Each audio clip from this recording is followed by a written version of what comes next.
Y entonces he escogido el que probablemente sea el mejor libro de cine nunca escrito, ¿no? Que es El cine según Hitchcock, que escribió François Truffaut. Como tú dices, no es exactamente un ensayo y no es desde luego una novela de ficción. Es un diálogo que se establece entre Truffaut y Hitchcock a través de 500 preguntas que prepara el cineasta francés, más que nada para saber al detalle cuál es los motivos y la técnica, siempre contado desde una cercanía muy curiosa y muy interesante de un cineasta que hasta ese momento había sido apenas considerado un artesano. Y Truffaut lo eleva a la categoría de autor, ¿no? Y efectivamente a través del libro descubrimos cuáles son los elementos comunes en el cine de Hitchcock y apreciamos su especial sentido del humor también. Y desde luego se establece una complicidad muy especial entre el crítico cineasta francés y el director inglés, ¿no? Y además, pues van película a película a marcha martillo. O sea, no hay ningún vacío en el diálogo, ¿no? No echas nada de menos. Todo lo contrario, es muchísima información, muchísimas anécdotas, muchísima mirada sobre la forma de hacer cine de Hitchcock y de sus mecanismos de suspense. Y desde luego es un libro que ha sido imitado hasta la saciedad, ¿no? O sea, luego este modelo de libro tiene multitud de imitadores, mejores o peores. Por ejemplo, yo por aquí tengo El Ciudadano Wells, que hizo Peter Bogdanovich con Orson Welles, que exactamente es la misma fórmula. O Elia Kazan por Elia Kazan, que lo hace el crítico francés Michel Simon con Elia Kazan. En fin, se ha hecho, o el mismo Helmut Karasek, que lo hace con Billy Wilder, ¿no? Podría citar el de Billy Wilder de Cameron Crowe, pero Cameron Crowe es un tío que no me cae demasiado bien, así que lo vamos a dejar ahí.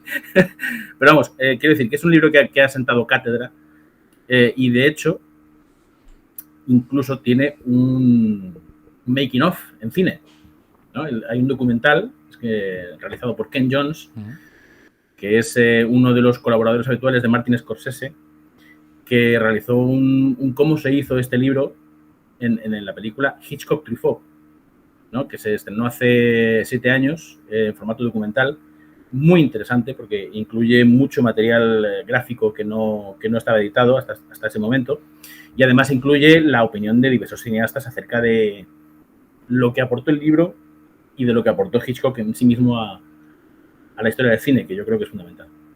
Sí, porque es un libro, aparte de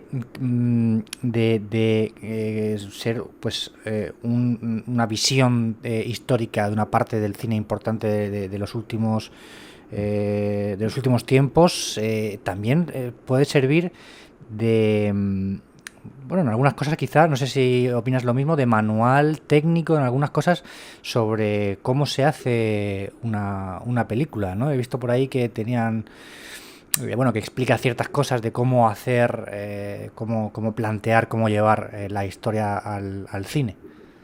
Sobre todo en los mecanismos, lo que hemos dicho antes, ¿no? Los mecanismos de suspense, ¿no? O sea, Más cómo. en la narración, ¿no? Más. Claro, exactamente. Más es un discurso sobre cómo atrapar al espectador antes que cómo, digamos, maravillarle con la técnica, que Hitchcock también la tenía, ¿no? Pero esos mecanismos de, por ejemplo, de dar más información al espectador de la que tienen los actores de la historia, ¿no? Por ejemplo, poner siempre el ejemplo de una película del año 35, que es Sabotaje, en el que hay una bomba debajo de la mesa y el espectador sabe que hay una bomba, pero los personajes no lo saben, ¿no? Entonces eso implica una angustia por parte del espectador, es decir, salir de ahí, la bomba va a estallar en cualquier momento, o sea, en cualquier momento esperas ese estallido tremendo de violencia, ¿no?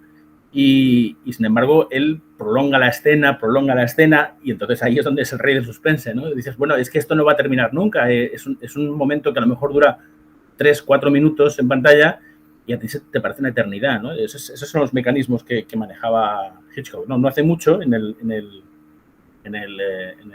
Twitter, en el famoso Twitter de anécdotas, ponía uno en la que se ponía de manifiesto cuál era el mecanismo de Hitchcock, ¿no? Que Peter Bogdanovich fue a hacer una entrevista para también un libro sobre Hitchcock y fue al despacho del director y salieron para comer. Entonces fueron al ascensor y entonces el ascensor estaba lleno de personas. Entonces Hitchcock de repente se vuelve a Bogdanovich y le dice, pues le sequé la cara de sangre y entonces no pude saber lo que había pasado y entonces yo cogí y le dije al oído que qué había pasado mientras él me miraba con aquellos ojos y tal. Entonces, en ese momento el ascensor llega a la planta baja y ellos salen. Y entonces Bogdanovich le dice, ¿pero qué le dijo? Entonces le dije, ¿qué me dijo quién? ¿No? Entonces, ese es el mecanismo de Hitchcock, ¿no? Te deja totalmente en vilo, esperando el desenlace cuando a lo mejor no es tan importante, ¿no? De ahí sale el famoso MacGuffin y demás historias, ¿no? De esa técnica de Hitchcock tan particular, que además, por supuesto, está aderezada con una técnica espectacular. ¿Y qué vinculación personal te une a este libro como para haberlo elegido? Por al margen de la importancia que puede tener para todo aquel amante del cine a nivel personal, porque yo sé que elegir un libro es una tarea complicada. De hecho, todos los invitados que estáis viniendo al podcast os resulta ciertamente complicado en algunas ocasiones elegir un solo libro, ¿no? ¿Por qué en particular este y no cualquier otro de historia del cine o cualquier otra novela? ¿Qué vinculación personal te une a este libro? Aparte de el reconocimiento de la importancia que tiene un libro así, ¿no? Pues fue mi primer libro de estas características, ¿no? Pero que yo podría tener, ¿qué te puedo decir? 16, 17 años cuando llegó a mis manos. Además tengo la misma edición de entonces, o sea, es el mismo libro, ¿no? Y fue por recomendación de otro gran cinéfilo que además es muy conocido, que es Arturo González Campos, de Todopoderosos, que trabaja siempre con Javier Cansado y con Rodrigo Cortés y tal. Y a mí me encantó, o sea, me pareció un trabajo, primeramente, de cómo se prepara una entrevista, ¿no? Una entrevista a fondo para que sepas exactamente a dónde quieres llegar, ¿no? Y por otro lado, de cómo puedes descubrir un mundo increíble detrás de la mente de un genio, ¿no? De un genio que hasta ese momento no había sido considerado como tal. Y descubres, pues eso, todos los puntos en común que, pues a esa edad de 16, 17 años todavía no has caído, pues en el tema del MacGuffin, que es siempre un motivo que puede ser importante en la trama, pero que luego no tiene ninguna importancia. Por ejemplo, el uranio en Encadenados o el dinero en Psicosis, por poner dos ejemplos. Además, las madres siempre son fundamentales en el cine de Hitchcock, ¿no? La madre de Psicosis, la madre de Alexander Sebastian en Encadenados, la madre de Cary Grant con La muerte en los talones, o, por ejemplo, su descuido habitual en el uso de transparencias, ¿no? Una transparencia, para quien no lo sepa, pues es la proyección, la retroproyección que se hace para imaginar que un actor está en determinado sitio cuando en realidad no está. En realidad es una pantalla que está detrás proyectando unas imágenes y el actor actúa por delante de la pantalla, ¿no? Hay transparencias que están muy bien hechas, pero Hitchcock pues simplemente le daba igual, le daba lo mismo. Y por otro lado también hay otro descubrimiento que, claro, no caes porque te lo pasas tan bien viendo sus películas que te fascina, ¿no? Y es, por ejemplo, que la lógica en Hitchcock, bueno, pues es algo que se puede prescindir perfectamente de ella por la sencilla razón de que te lo estás pasando bomba mientras estás viendo su cine, ¿no? Y Truffaut lo pone muy de manifiesto, ¿no? En el libro, y se lo pregunta y tal, y dice, es que a mí la lógica me da igual, o sea, es que yo lo que quiero es llevarte en volandas, ¿no? A través de la trama.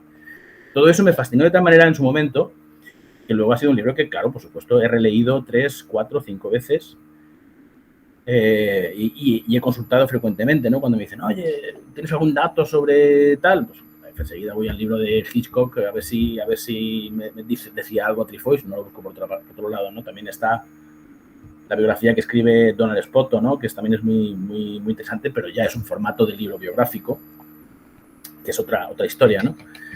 Y por otro lado, pues, bueno, libros de Hitchcock hay cientos, muchísimos, ¿no? Efectivamente, a partir del de Truffaut, todo el mundo se empieza a dar cuenta de que efectivamente este señor hizo un cine totalmente innovador y totalmente valiente. ¿no? Y que fue un rompedor en todos los estilos. Podríamos, salvando las distancias, ¿no? Podríamos decir que es un Christopher Nolan de los años 40, 30 incluso, ¿no? Que si contamos su etapa inglesa, que a lo mejor puede ser un poquitín menos interesante. Pero vamos, todo eso me llamó la atención mucho con 16, 17 años, que ya me encantaba el cine y me parecía un mundo fascinante. Y que fue el primer libro en este formato que leí y que luego, pues eso, he intentado buscar. Siempre digo, pues de Billy Wilder, a ver qué libros hay con este formato y tal, porque quiero ver cómo cuenta de primera mano sus experiencias, sus ideas, sus desarrollos y sus éxitos y sus fracasos, ¿no? Si saben, hay una cosa que me atrae mucho, que es saber si ellos mismos son conscientes de por qué una película triunfa o de por qué una película fracasa. Billy Wilder, por ejemplo, es un maestro en eso. Sabe perfectamente cuál es el motivo de que una película suya fracase. Hitchcock no tanto. Hitchcock yo creo que tenía una cierta tendencia a creer que era un genio, que lo era.